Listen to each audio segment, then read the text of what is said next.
Assalamualaikum warahmatullahi wabarakatuh. Hamdan wa syukran lillah, salatan wa salaman ala rasulillah.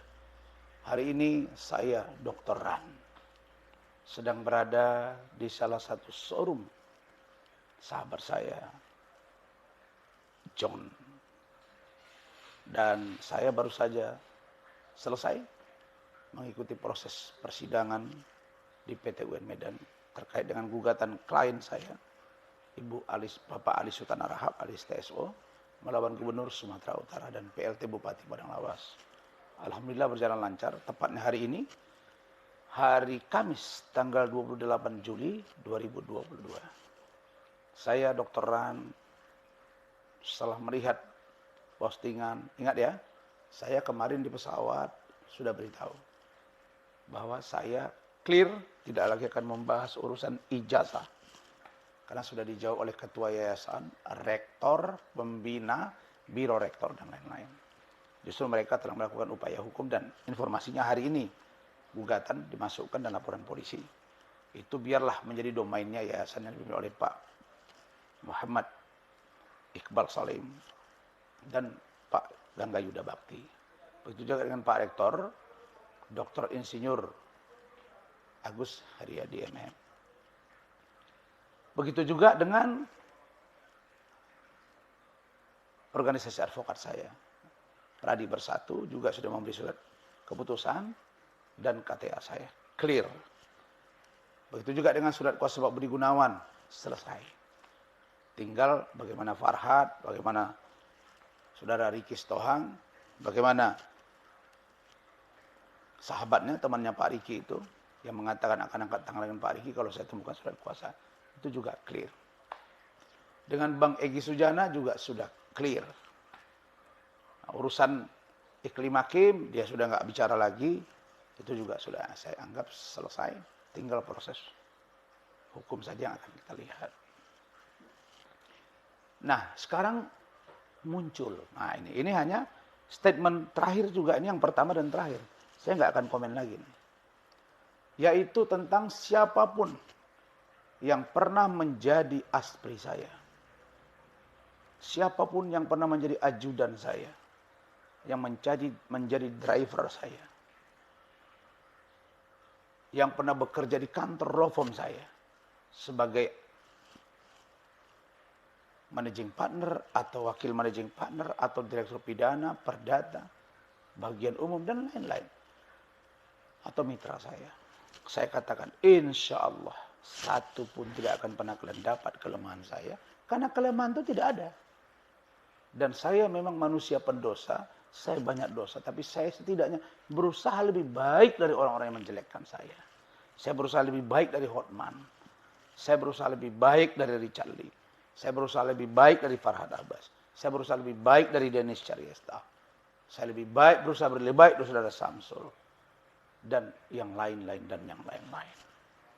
Karena itu, saya hanya merespon yang pertama dan yang terakhir. Dan nanti biarkan proses hukum yang akan berlanjut itu. Tapi saya tidak akan up lagi. Pertama, sebelum sampai ke aspri, ajudan, driver, dan mungkin tim saya di kantor hukum.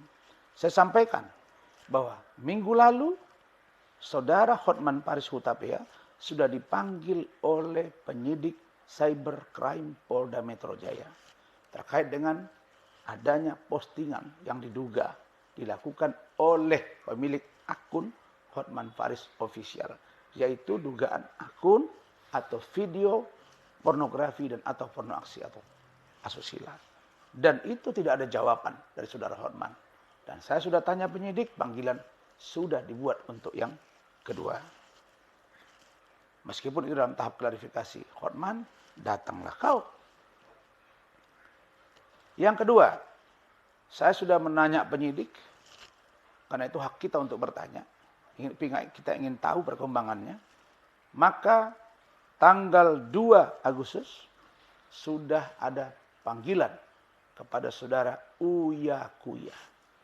Untuk datang dimemenuhi panggilan penyidik cybercrime Polda Sumatera Utara. Dan dugaan tindak pidana pencemaran nama baik dan atau ujaran kebencian. Melalui undang-undang media sosial atau undang-undang IT Nah, saudara Uya, datanglah kau ke kota Medan. Kemudian tanggal 8 Agustus 2022, saya juga sudah dapat informasi bahwa saudara Denis Caryesta juga akan dipanggil. Dan bersamaan dengan itu akan masuk penyusul saudara Richard Lee dan Samsul Caniago.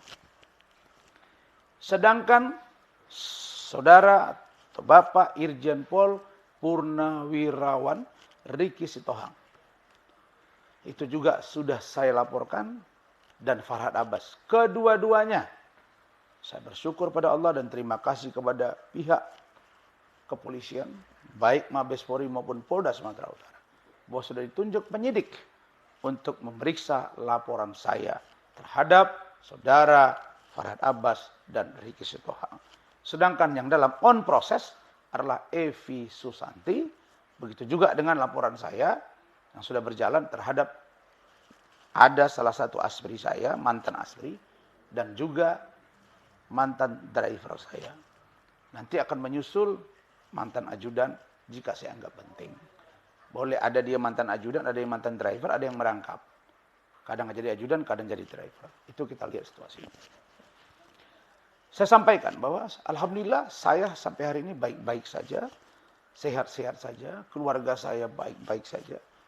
Sehat-sehat saja, baik di kampung maupun di Medan maupun di Jakarta. Nah, tapi yang paling penting saya katakan bahwa saya tertawa sekaligus senyum, namun sedih. Masa iya sih seorang Claudia Senduk mengatakan saya melecehkan dia. Terus dibilang ponakan saya, sespri saya, membiarkan dia, bilang ada tamu mau datang. Ya Allah, saya ini, kalau saya, bisa cek itu, saya, istri saya, tim saya, atau saya, itu biasa, kamar suite. Kamar suite, dan kita bertamu. Dalam pengertian kita bertemu dengan aspiri kita di satu ruangan, kita berdiskusi. Tapi kalau sampai mengatakan bahwa saya melakukan tindakan pelecehan, gampang, buktinya mana? Nah, kamu yang mendalilkan Claudia, maka kamu yang harus membuktikan. Kasihan kamu. Jangan sampai kamu terjebak dengan skenario orang, implikasi hukumnya kepada kamu. Lihat tuh, Farhad sekarang udah gak ngomong lagi tuh. Karena mungkin dia pelajari, dia dengar, dia lihat sendiri apa kata-kata dia. Pikirkan itu. Kalau bisa kita ngomong seenak perut kita, menjelekkan orang, udah enak kali kita bernegara ini.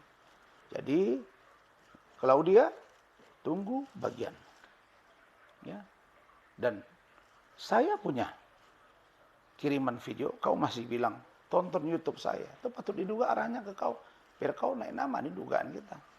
Dan kau mengundurkan diri baik-baik. Bahkan kau yang mencarikan penggantimu, yang kau bilang dia siap mendampingi saya. Saudara Mika Kaunang. Dan Mika itu sekarang gara-gara video podcastmu itu, saya udah bilang sama Mika, udah Mika tunggu aja. Kamu sementara nonaktif dulu deh. Karena saya tidak mau nanti ini menjadi presiden buruk bagi saya, nggak merusak reputasi saya. Jadi ini lagu-lagu lama dan skenario yang begini nih, ini sudah hal yang bagi masyarakat itu sudah nggak betul. Karena kalian ini begini ya, udah nggak mampu menghadapi Rasman, cari celah supaya bisa menghadapi seorang Rasman. Kan sudah saya umumkan kemarin di pesawat. Alhamdulillah, syukur pada Allah, Rasman telah memenangkan pertarungan ini. Kenapa? Tidak adalah, mereka sudah berambisi, mungkin mau buat potong kerbau kali. Ijazah saya dikatakan palsu, tidak ada surat kuasa Pak Budi Gunawan, tidak jadi juru bicara Pak Jokowi Ma'ruf, akan diserang oleh Pak Egy Sujana. Ya. Sudah dipecat dari organisasi advokat, tidak bisa buat acara, sehingga Richard dibuat laporan polisi.